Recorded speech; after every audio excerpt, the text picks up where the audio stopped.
hoy estaba, viste cuando entras en esta cosa así como medio zombie, ¿no? Que entras a mirar Facebook o las redes sociales y qué sé yo, y lo único que me llamó la atención fue un cartelito, estos chistes gráficos, que había una nuez y decía Your Brain, y al lado otra nuez toda machacada y decía The Translator's Brain.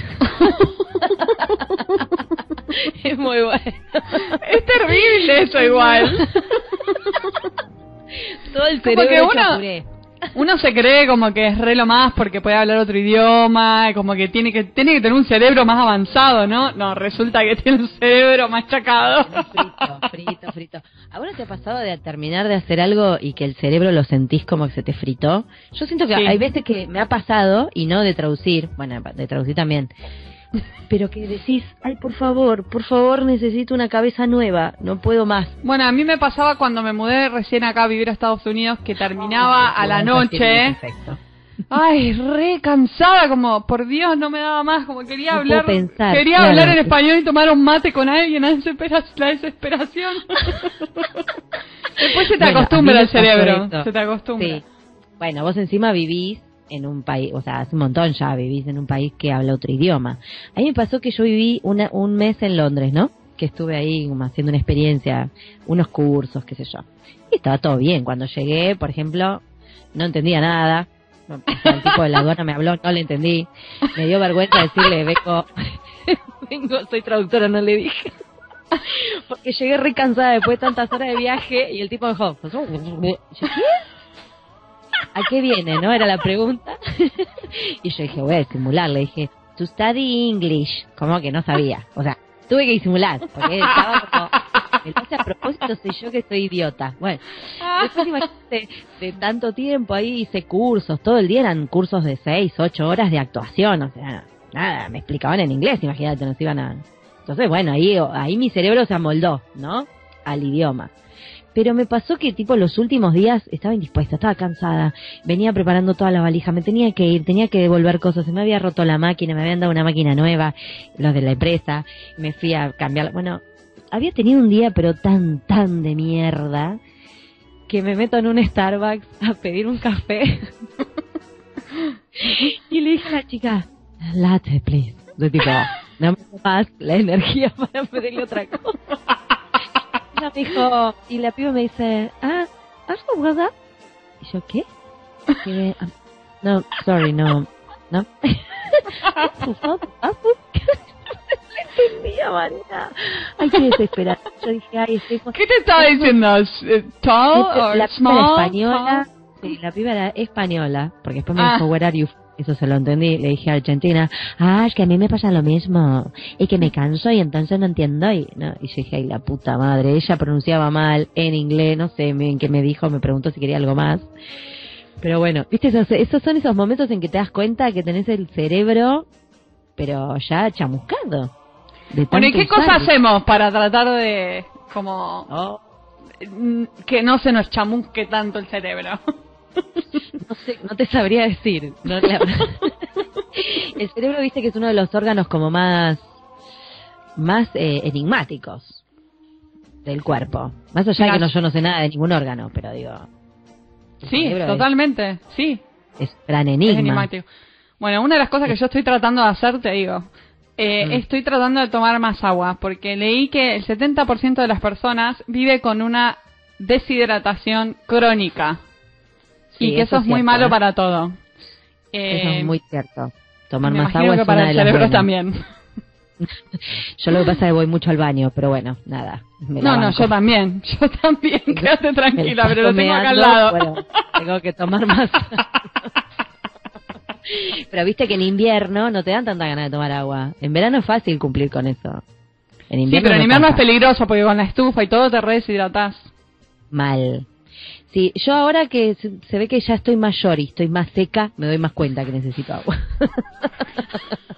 Viste que uno se seca. Bueno, tomar más agua, ese es nuestro consejo de hoy. Tomar agua siempre es una de las cosas buenas para todo, dicen. No, pero por ejemplo, qué sé yo, mi mamá, por ejemplo, ya empieza, tiene problemitas, sí, tiene problemitas. Mi mamá, no vamos a ahondar en los problemitas, pero parte de sus problemitas tienen que ver con el cerebro. Entonces se empieza como a notar a veces que te dice una palabra en lugar de otra. Que yo le digo el síndrome del diccionario loco, ¿no? ¿Viste? Cuando la gente te quiere decir una palabra y te dice la de abajo. ¿No te pasó nunca escuchar a alguien? Sí. Bueno, es re loco eso. Yo digo, ¿cómo pasa eso? Que, digo, más allá de la edad o de un problema en particular, ¿no? Digo, es como loco si te pones a pensar. Porque vos estuviste toda la vida ligando una palabra con una imagen, suponete, y de repente se te va esa conexión. Sí, se te descuajeringa. Claro. Me da miedo eso, sinceramente. A mí me da un miedo tremendo. Con la cantidad de palabras que digo por minuto, imagínate si encima las digo mal. No me va a entender nadie. Si me agarra la cantidad de huevadas que hablo. Sería... ¿Qué dijo esta señora? No sé, a mí estas cosas me llamaron siempre mucho la atención, ¿viste? Porque después me acuerdo también el padre de una compañerita mía de primaria, qué sé yo, que tuvo un accidente cerebrovascular, estuvo muy mal, estuvo en coma, y yo cuando volvió del coma, digamos, no podía hablar. Un tipo de, no sé, 50 años, ponele. Tuvo que aprender otra vez a hablar. Es muy loco. Y la gente que le pasa que se le va como un idioma, pero le queda el otro, cuando tienen accidentes. Bueno, ¿escuchaste eso? Sí, también, pero eso será un mito, no sé. Bueno, no sé. Pasó. Le tendríamos que preguntar a nuestro invitado de hoy, al doctor Adolfo M. García, que la tiene re clara con estas cosas. Amigos pantufleros, se les van a volar los pelos a todos. Otra que tomar agua. Se van a querer acuchillar cuando escuchen a este muchacho que la tiene tan clara y no tiene 80.000 años como uno creería cuando lee su currículum. No. Es muy joven, es muy copado y hace neurolingüística, neurociencia y todo lo que van a escuchar a continuación. Adelante.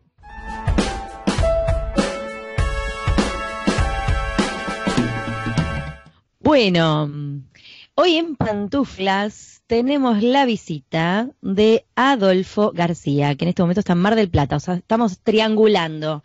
Mar del Plata, Milwaukee, Caballito. Resubicada, Caballito Tirenia. Bueno, pues somos dos de Argentina. Bien, vamos a presentar a Adolfo, al doctor Adolfo García.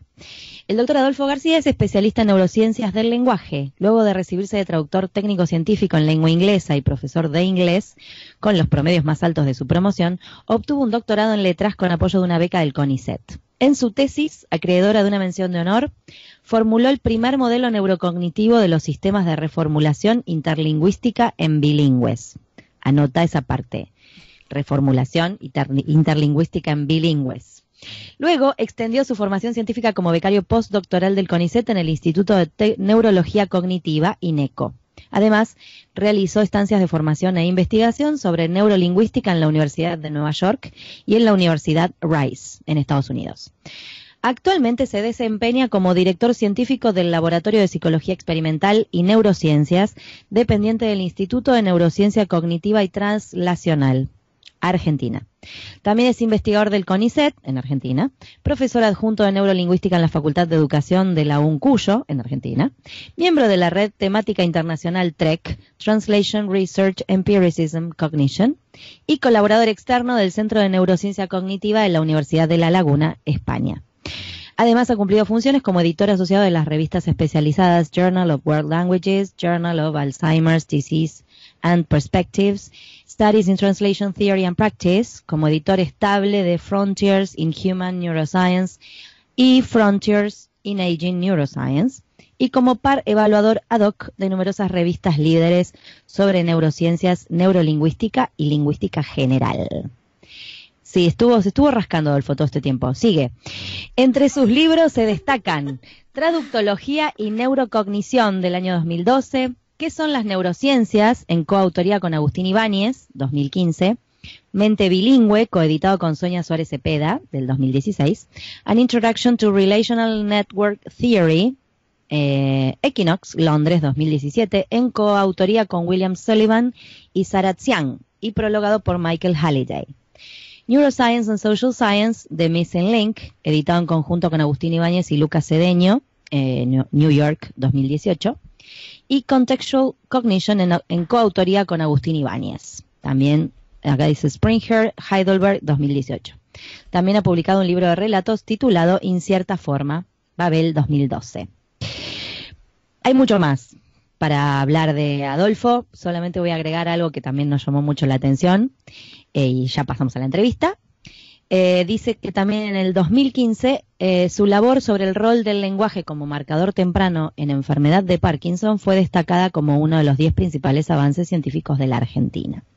Bueno, como verán, Adolfo es una persona muy atareada y está haciendo muchísimo trabajo sobre el cerebro, la mente, el lenguaje, bueno, todo eso junto, quizás estoy diciendo algo mal, bueno, no importa. La neurociencia, la neurolingüística, así que bienvenido, Adolfo. Muchísimas gracias por aceptar esta humilde entrevista en Pantuflas. No, al contrario, gracias a ustedes por el mal tino de invitarme. Bienvenido, Adolfo, un placer tenerte acá con nosotras. Un gusto. Hemos escuchado algunas entrevistas tuyas, qué sé yo, que bueno, y lo dice además en la biodata que acabamos de leer, que en principio sos traductor, arrancaste por ahí. Arranqué por ahí, sí, hace ya unos cuantos años me recibí de traductor técnico científico en lengua inglesa.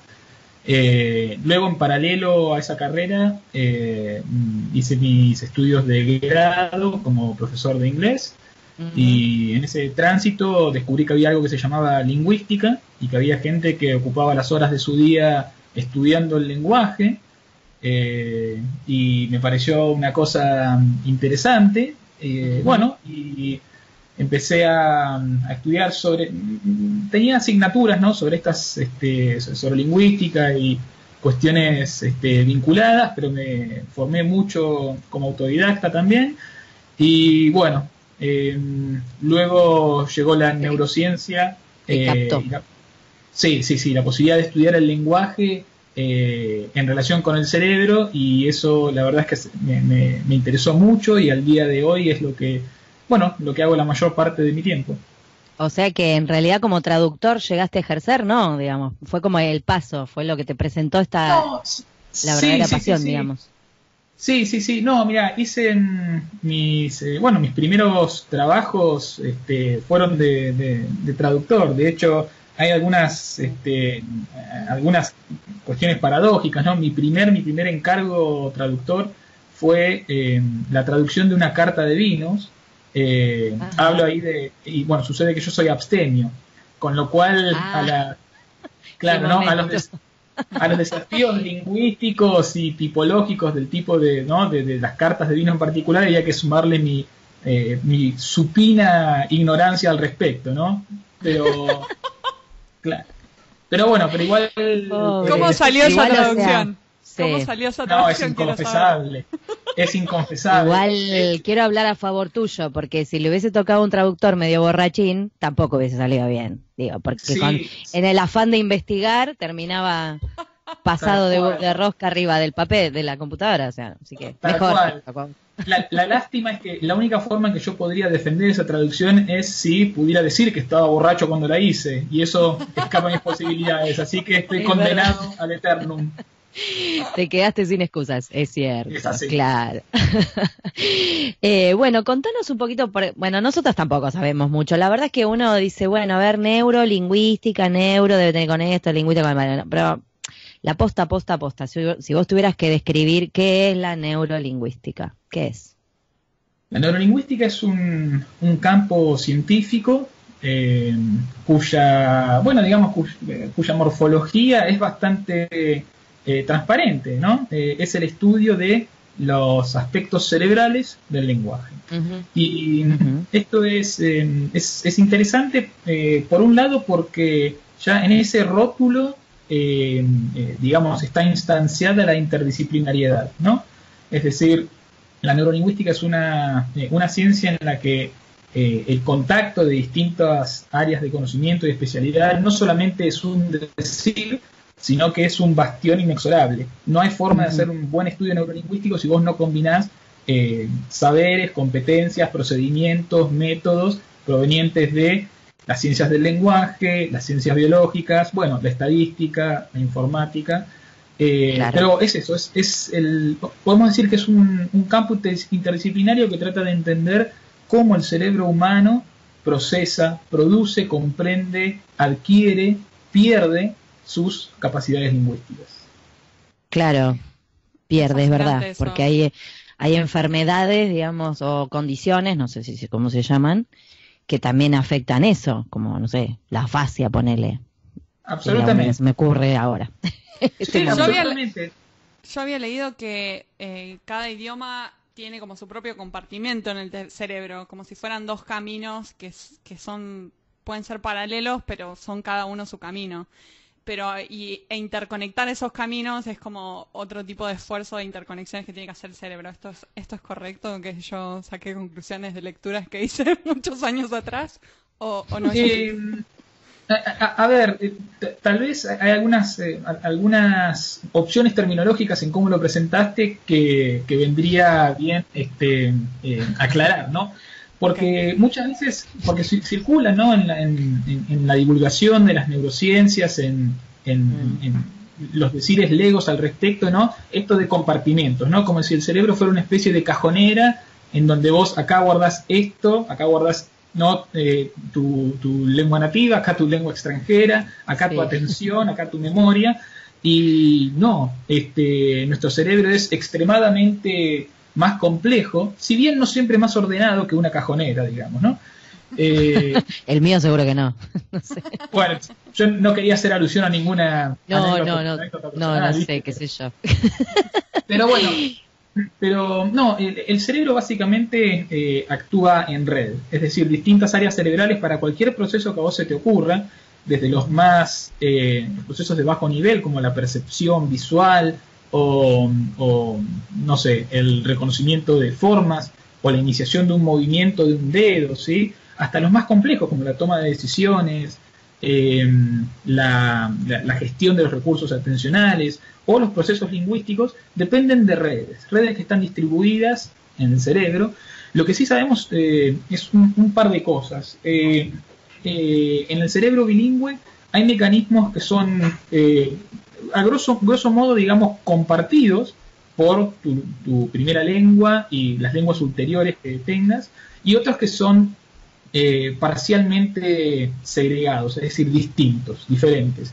Esa distinción no siempre la vas a ver a nivel de grandes áreas cerebrales. No es que hay un área cerebral que participa de esta lengua y otra que no, pero sí hay circuitos microanatómicos que tal vez tienen una especialización para que vos, cuando vos estás procesando cat, cuando estás procesando gato o ya, claro. Y también hay mecanismos neurocognitivos que se van modificando por la experiencia bilingüe. Es decir, uno piensa a veces que, claro, uno pensaría tal vez que la persona que habla dos lenguas, el cerebro bilingüe, es el cerebro monolingüe más una lengua. Pero no, esa experiencia de desarrollar competencias, habilidades en una segunda lengua modifica tu cognición, modifica la estructura de tu cerebro, la funcionalidad de tu cerebro y cómo te desempeñas en distintas tareas, verbales y no verbales. Ajá, eso me interesa, o sea, el hecho de tener ya el conocimiento de una segunda lengua ya genera cambios, no solo a nivel, quiero decir, a nivel muscular, se puede decir, del cerebro, o no, a nivel neuronal, o estructural. A nivel neuronal, sí. Mira, vos, por ejemplo, hay estudios que tratan de, primero, básicamente cualquier experiencia, todo lo que hacemos modifica en algún nivel en nuestro cerebro. Esta conversación que estamos teniendo está teniendo un impacto en cómo se están cableando, conectando, fortaleciendo y debilitando conexiones, ¿no? En ese sentido, decir que el bilingüismo cambia tu cerebro es casi una obviedad o de perogrullo. Pero lo que es interesante es que hay cambios que parecen ser distintivos del bilingüismo. Si vos comparás la cantidad de sustancia gris en ciertas áreas que son muy importantes para el procesamiento lingüístico o el procesamiento de algunas funciones cognitivas no estrictamente lingüísticas, como el control inhibitorio o la memoria de trabajo, por ejemplo, o la atención selectiva. Vas a ver que esas áreas tienen más sustancia gris en los bilingües que en los monolingües. La evidencia no es enteramente consistente, pero hay estudios que van en ese sentido. Entonces sí, podés decir sin miedo a ningún dislate y sin incurrir en metáforas que ser bilingüe ha cambiado tu cabeza, la forma, la estructura de tu cerebro. Ajá. O sea que y cuando seguro decir, perdón, es preciso decir entonces que un traductor tendría más materia gris. No, dice Pau. Me parece que no. En la parte del idioma, del cerebro. A ver, de nuevo, ¿no? Materia gray. ¿En qué somos mejores? Quiero saber en qué nos destacamos. Mirá, en que somos todos neuróticos, nada más. No, bueno, hay muchas ventajas de ser traductor, ¿no? Como por ejemplo poder tener un podcast internacional desde tu casa. Esa es la mejor ventaja. Eso ya de por sí es algo que, no sé, yo no me imagino a un farmacéutico o a un zapatero haciendo eso, así que ya tienen una ventaja ahí. Lo otro es que hay una línea de investigación que de hecho también llevamos adelante, internacional, ¿no? Pero que en nuestro laboratorio trabajamos también, que tiene que ver con comparar el cerebro hemos trabajado con traductores, sí, pero sobre todo trabajamos con intérpretes de conferencias, intérpretes simultáneos. Sí. Y esta es una línea de investigación robusta. Al día de la fecha debe haber unos entre 30 y 40 estudios en ciencias cognitivas y en neurociencias que tratan de comparar los procesos cognitivos de intérpretes contra los de bilingües no intérpretes, ¿no? Y también hay evidencia que muestra que hay cambios estructurales, funcionales en el cerebro de los intérpretes. La evidencia no es muy... A veces hay estudios que muestran que hay más materia gris en ciertas áreas, hay otros que muestran que hay menos, lo cual... uno es como que se ve tentado a decir, más es mejor, menos es peor. Eso no necesariamente es así. A veces un mecanismo que es una marca del cerebro experto es lo que se llama la poda cortical. Es decir, básicamente, para tener mejor eficiencia yo necesito menos recursos. Entonces, logro un rendimiento mayor con patrones de actividad o con menos, vamos a decir así, para no entrar en detalles, de algún aspecto cerebral. Y una cosa interesante es que dentro de esta línea de investigación hay estudios que muestran que esos cambios a nivel cerebral y a nivel del desempeño en tareas lingüísticas y no lingüísticas se dan incluso en estudiantes de segundo y de primer año de interpretación. Es decir, que el impacto de la experiencia sostenida, el ejercicio sostenido de la interpretación simultánea en la neurocognición no es que solamente se da cuando uno alcanza niveles altos de un estándar de desempeño experto, sino que en un poco tiempo uno ya puede empezar a ver cómo esa experiencia lingüística particular te cambia el cerebro. Te cambia. ¿Y cómo se hace, por ejemplo, un estudio de ese tipo? O sea, me imagino que debes tener que tener el cerebro en funcionamiento y que se conectan. O sea, ¿cómo es, por ejemplo? Hagamos de cuenta que no tenemos idea, que en realidad es lo que pasa, ¿no? No tenemos idea. Hagamos de cuenta. Mirá. Pero es una... O sea, yo llego a tu laboratorio y digo, hola, ¿qué tal? Soy traductora bilingüe, pero no soy intérprete, vengo al estudio. ¿Qué tengo que hacer? Perfecto. Bueno, mira, hay 1000 cosas que se pueden estudiar y que se estudian, ¿no? Pero, por ejemplo, una cosa que hacemos nosotros en el laboratorio es, vas a venir, te vamos a explicar cómo es el estudio, te vamos a sentar frente a una computadora y te vamos a poner una malla en la cabeza, como si fuera una gorra de natación, con 128 electrodos, que lo que hacen es captan la actividad eléctrica que está sucediendo en tu cerebro. Y en la computadora te vamos a proponer algunas pruebas, algunos juegos, si querés verlo así. Te vamos a presentar palabras y te vamos a pedir que las leas o que las traduzcas en una dirección, digamos, ¿no? En dirección directa o en dirección inversa, o te vamos a dar pruebas cognitivas de distinto tipo, de memoria de trabajo, distintos procesos, y lo que vamos a ver es qué pasa en tu cerebro mientras estás haciendo esas tareas. Luego le vamos a pedir lo mismo a bilingües que no son traductores. Y luego lo que vamos a ver es comparar esos patrones de actividad cerebral en el cerebro de los traductores versus el de los no traductores, ¿no? Esas diferencias nos van a permitir inferir qué es lo que tiene de particular tu cerebro traductor del cerebro no traductor del otro grupo, ¿no? Del otro grupo, claro. ¿No? Me intriga mucho. Hay uno de los materiales que escribiste que se llama La ventaja del intérprete. Hipótesis de la ventaja del intérprete. ¿Cuál es esa ventaja? Mira, dicho sencillamente, o sea, en ciertos procesos lingüísticos, los intérpretes son más eficientes que los bilingües no intérpretes. Incluso cuando los emparejás por sexo, por edad, por nivel educativo, por competencia en su segunda lengua, hay, por ejemplo, si suministras una tarea de traducción de palabras, los intérpretes las traducen más rápido que los no intérpretes. Claro. Tareas de detección de errores semánticos en textos son más eficientes los intérpretes.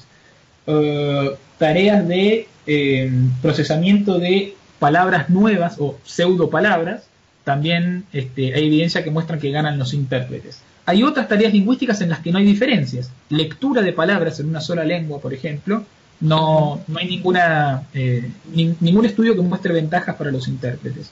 Y así también fuera del ámbito lingüístico, tal vez el dominio cognitivo en el que más sistemática y replicablemente se han mostrado las ventajas del intérprete es en memoria de trabajo. En tareas de recordar secuencias de números o de palabras, por ejemplo, incluso cuando vos pones otras tareas cognitivas al medio, los intérpretes les ganan sistemática y robustamente a los no intérpretes. Eso es lo que en ese artículo que vos mencionás yo di en llamar la hipótesis de la ventaja del intérprete. Claro, sí, tiene mucho sentido por una cuestión de lo que es el trabajo, de ellos en realidad, porque el traductor, más allá de ser bilingüe y de tener competencias similares, tiene tiempo para revisar, tiene tiempo para ponerse quisquilloso en buscar la palabrita, es otro trabajo, el intérprete necesita la rapidez. O sea que, exacto, ¿no? A veces, y esto es algo que pasa, ¿viste? Cuando hablamos en el día a día, o incluso en la literatura especializada, que se utiliza el término traducción como si fuera un paraguas, ¿no? Y subsumiendo distintas modalidades de traducción, pero como bien apuntás, ¿no?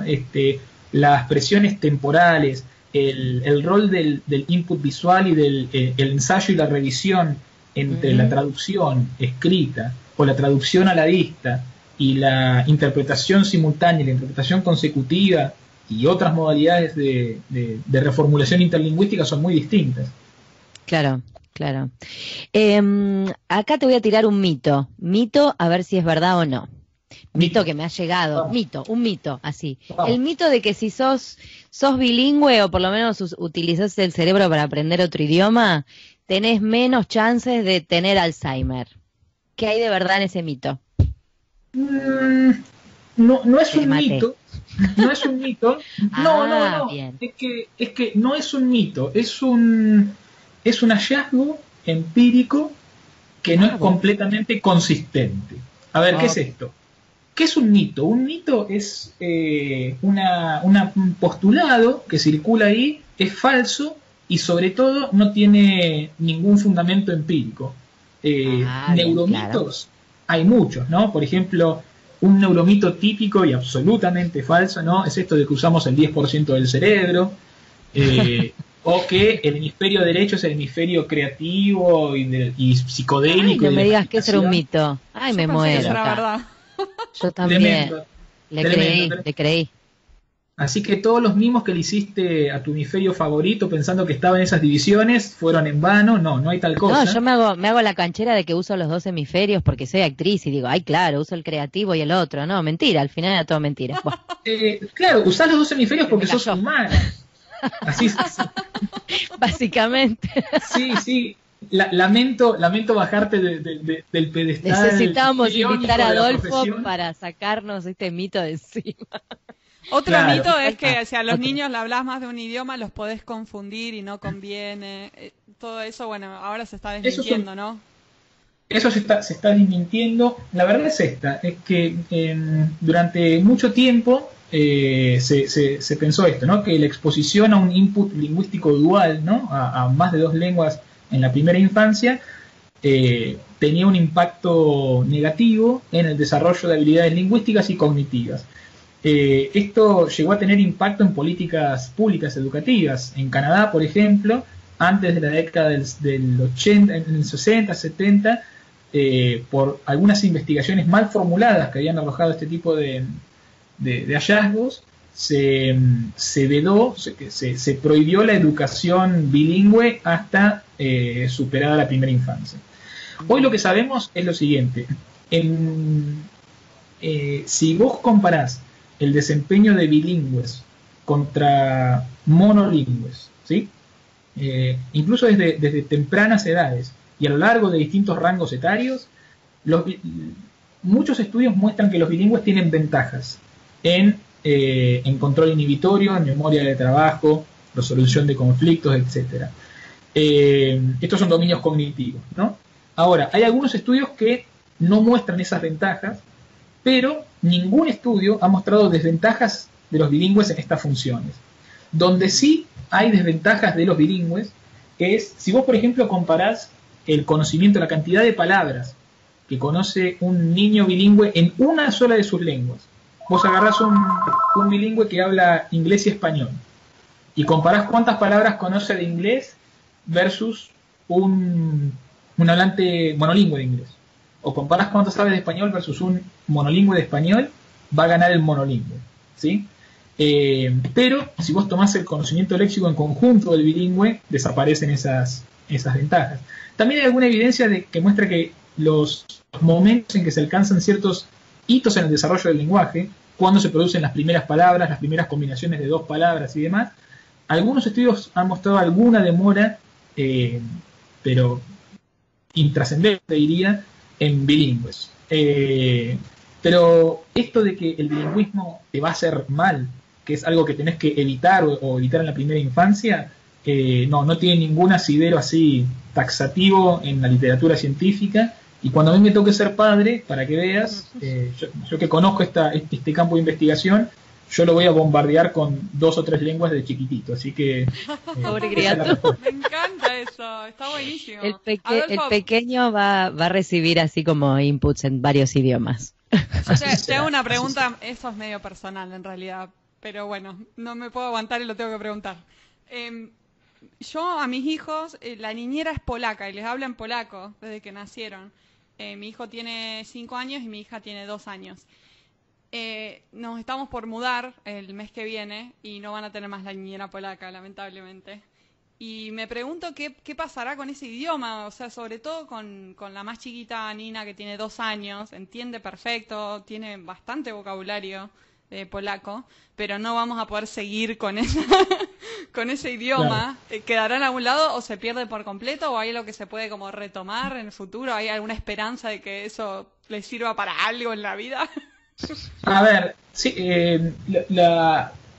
los estímulos a los que estás expuestos en esas ventanas tempranas, ¿no? A nivel lingüístico, en los primeros 2-3 años de la vida, digamos, eso es una ventana óptima para la adquisición incidental de información lingüística, sobre todo a nivel fonológico y morfosintáctico. Pero mira, te cuento, hay un estudio muy interesante que salió debe ser ya unos 4 años, donde lo que hacían eran, tomaban una población muy particular, que eran niños chinos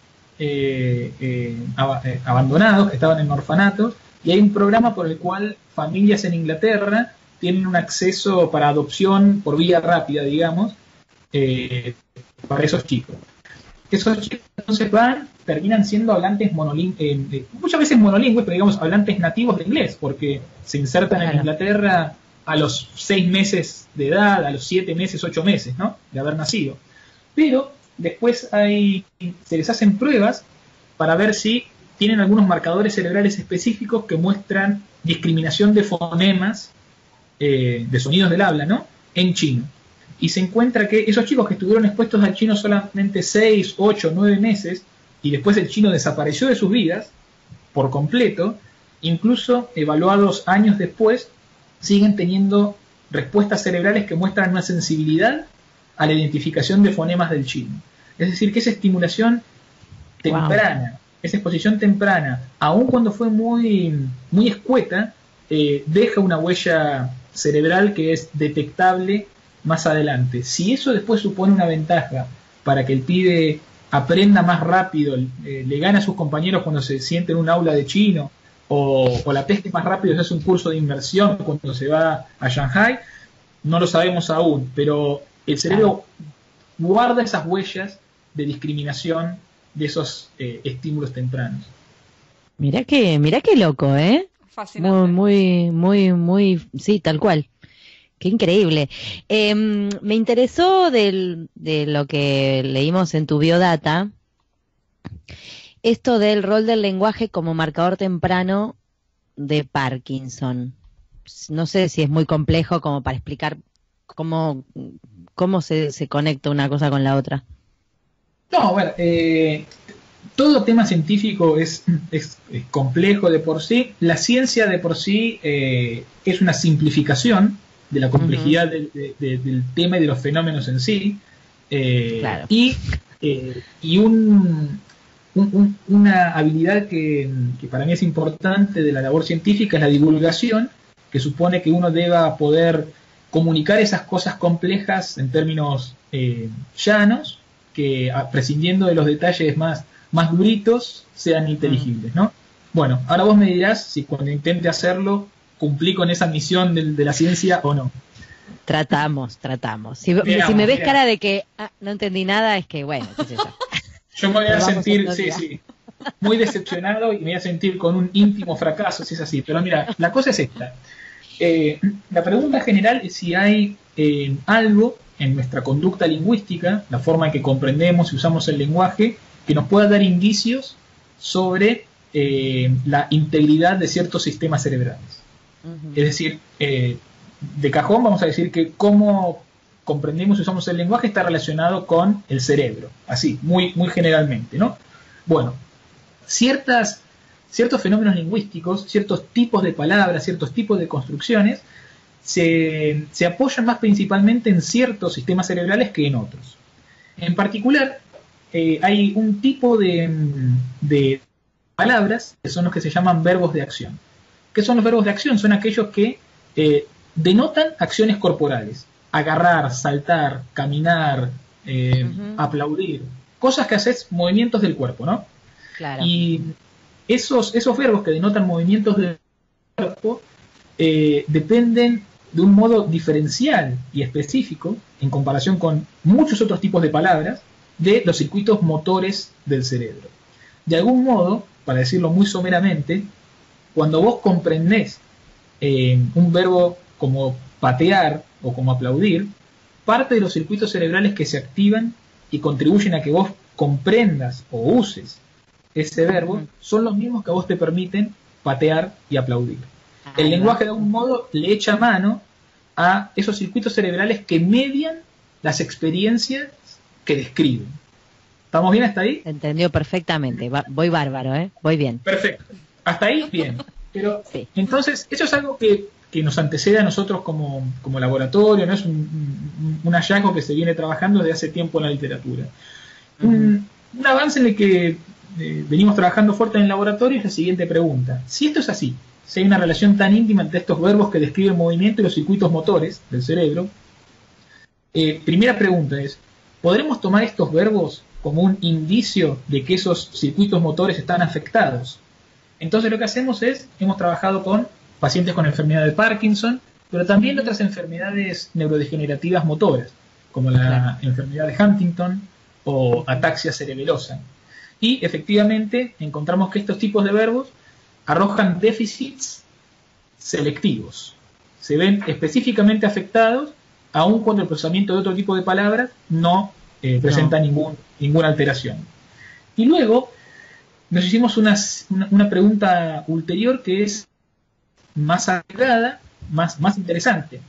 Estas enfermedades como el Parkinson, el Huntington, la ataxia, son enfermedades neurodegenerativas. Es decir, a diferencia de una fascia, por ejemplo, si un paciente desarrolla una fascia por stroke, tuvo un accidente cerebrovascular, por ejemplo, sí, y eso produce una lesión que se produce en ese momento y después se mantiene relativamente estable. En cambio, enfermedades como el Parkinson, o como pasa en otras neurodegenerativas, el Alzheimer, por ejemplo, o la demencia frontotemporal, son neurodegenerativas. Si un paciente de Parkinson empieza a tener síntomas motores, empieza a tener temblores o rigidez o movimientos anormales a los 55 o 60 años, eso es el momento culmine de un proceso de neurodegeneración que comenzó 15 o 20 años antes. Claro. Claro, pero sin que haya una manifestación observable, ¿no? Uh-huh. Entonces, la pregunta fue si esta relación entre estos verbos de acción y los circuitos motores es tan íntima, tan fuerte, podremos encontrar que personas que aún no tienen Parkinson o una enfermedad neurodegenerativa motora, pero están en riesgo de desarrollarla, porque tienen antecedentes genéticos o porque hay un antecedente familiar, encontraremos también esos déficits. Y al día de la fecha tenemos 3 trabajos en esta dirección que indican que esto podría ser así. Lo pongo en potencial, no por decoro, sino por necesidad, digamos, para que uno realmente pueda decir que dio con un hallazgo científico. Se necesitan un montón de investigaciones en distintas condiciones de distintos laboratorios que repliquen ese resultado. Hoy por hoy vamos acumulando cada vez más evidencia en este sentido, pero al ser un tema tan delicado realmente es importante no crear falsas expectativas, ¿no? Totalmente. Pero esa es la línea en la que venimos trabajando. Qué bueno, ¿no? La verdad es que no, se entendió perfecto, ¿eh? Ya entendí todo. Eso, muy bien. Lo que me explicaste, entendí todo. Si no entendí yo, por favor, los podcast escuchas lo tienen que haber entendido. Con tu hemisferio derecho, incluso, Clarísimo. fantástico. Pero el derecho está como loco. Bueno, no sé, Mari, si tenés alguna pregunta más. Tenemos miles, pero la verdad es que tampoco lo podemos tener a Adolfo todo el día ahí sentado, pobre hombre. Sí, quería preguntarte si tenés algún consejo para los traductores para mantener su cerebro cuidado, funcionando bien. Uy, lo de consejo me incomoda esa pregunta que me haces, digamos, ¿no? Porque claro, el consejo es como que uno lo pone en una especie de pedestal, ¿no? De yo sé cómo es la cosa y te voy a decir cómo hacerla. Ponga el cerebro en remojo, duerma, coma. Claro. No, lo que sí te puedo decir, sacando de lado el término consejo que me da un poquito de presión, es esto. Hay un montón de investigaciones, pero de décadas, en neurociencias cognitivas, en neuropsicología, en estudios comportamentales para el desarrollo de políticas públicas, que muestran que hay algunas experiencias vitales que son favorables para el desarrollo de procesos cerebrales y otras que son perniciosas, digamos, ¿no? El sedentarismo, el tabaquismo, la falta de sueño sostenido, son todos factores de riesgo para enfermedades cardiovasculares y para enfermedades cerebrales. Correlacionan con el riesgo de incidencia de demencias, por ejemplo. Asimismo, se muestra que hay un montón de factores, un conjunto de factores que parecerían tener el potencial de ser neuroprotectores. Es decir, hay algunas experiencias, algunas cosas que uno puede hacer que parece que le van a dar una mano, van a retrasar un poco ese deterioro inexorable de tu cerebro por el paso del tiempo, o que se exacerban patologías, ¿no? Entonces, mantener una dieta balanceada, hacer ejercicio físico, no excesivo pero sostenido, plantearte actividades que te saquen de tu zona de confort, cosas que te desafíen intelectualmente y mantener lazos sociales activos son 4 de esos factores que se ha mostrado correlacionan con algunos de estos marcadores de la integridad de tu neurocognición. Entonces, bueno, me dirán ustedes ahora cómo se sienten con su labor de traductoras freelancers. A ver, está viendo esto. Te debo la dieta balanceada, pero todo lo demás creo que vamos bien.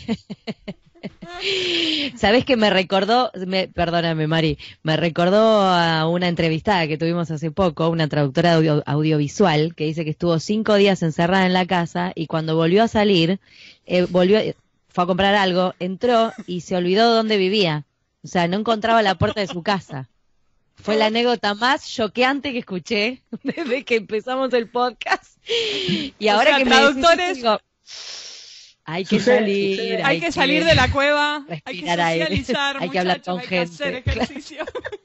Hay que hablar con gente, no, y pasan esas cosas, ¿no? O sea, claro, estas profesiones, ¿no? Tienen muchas ventajas de trabajar en tu casa, ¿no?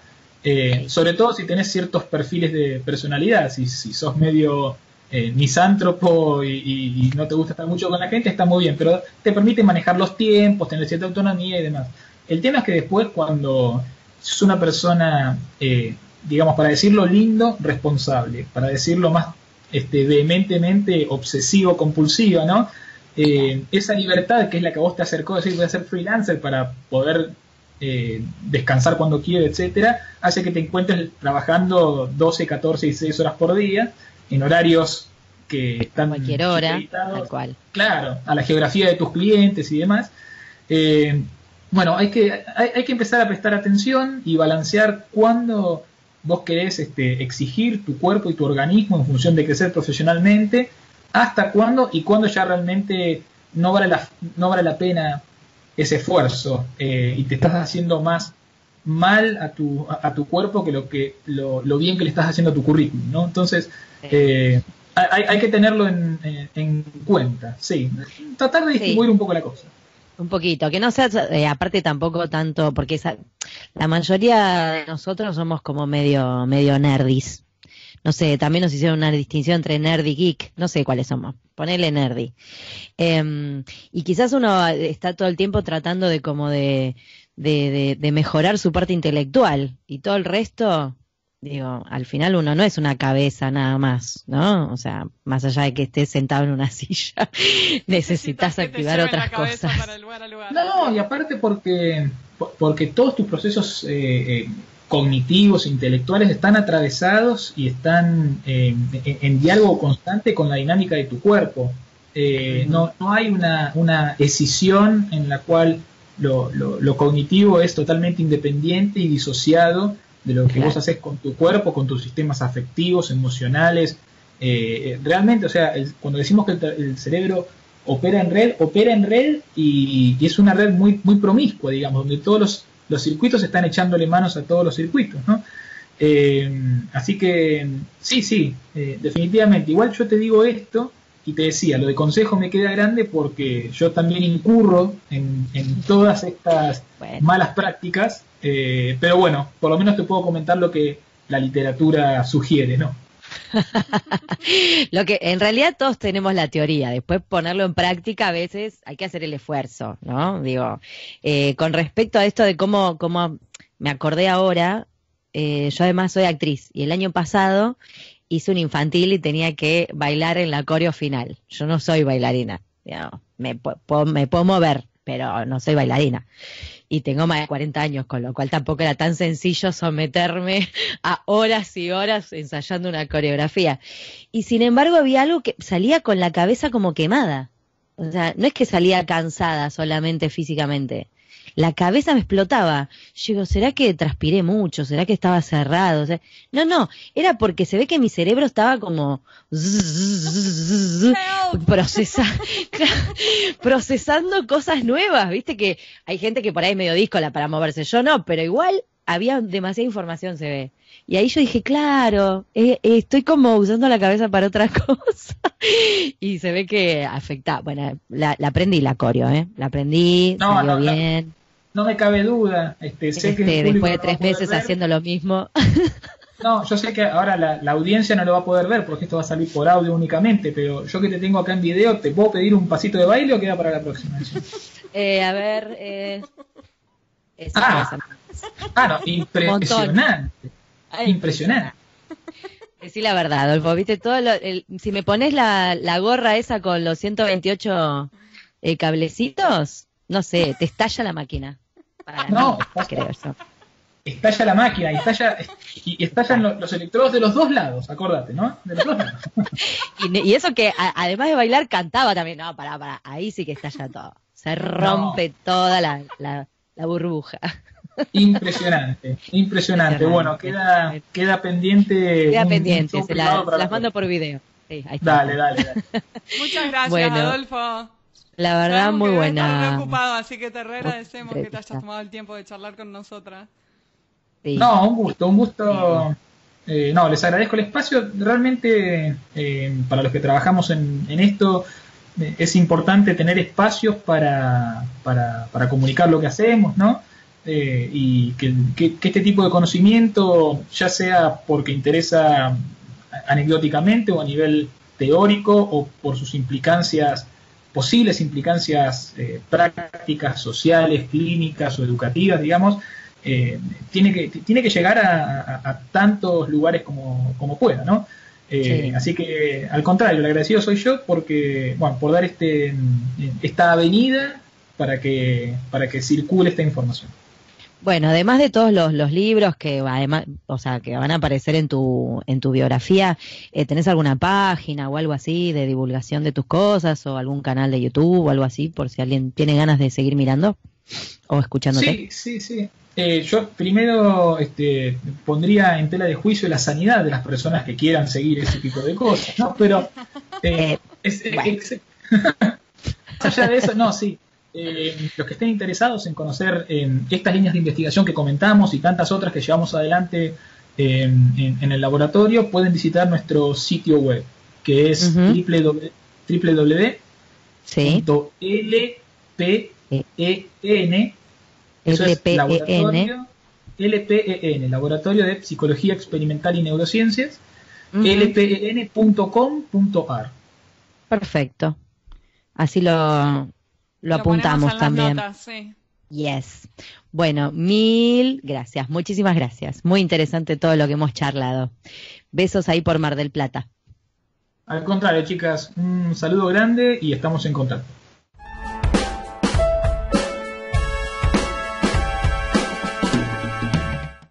Y ahora con ustedes, el momento catártico del programa. Los invitamos a escuchar al traductor karaoke.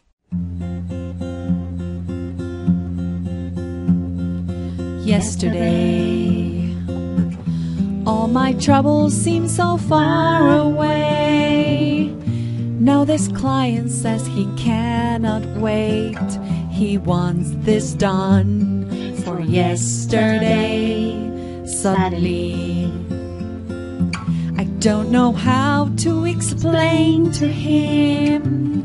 Maybe a black hole could be the only way to travel back in time to yesterday. Why did they come to me with this nonsense request of urgency? I said, you should have come a week ago if you wanted it for yesterday.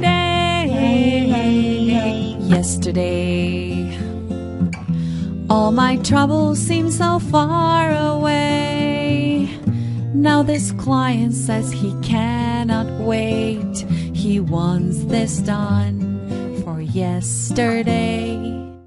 Este fue un nuevo episodio de En Pantuflas. Podés encontrarnos en la página en-delmediopantuflas.com y suscribirte a nuestro podcast desde iTunes, Podcast Addict o la tienda de podcast que más te guste. Prohibida su reproducción en el territorio de Argentina, traducciones, las pantuflas de flamenco son mías. Y las de tigre son mías.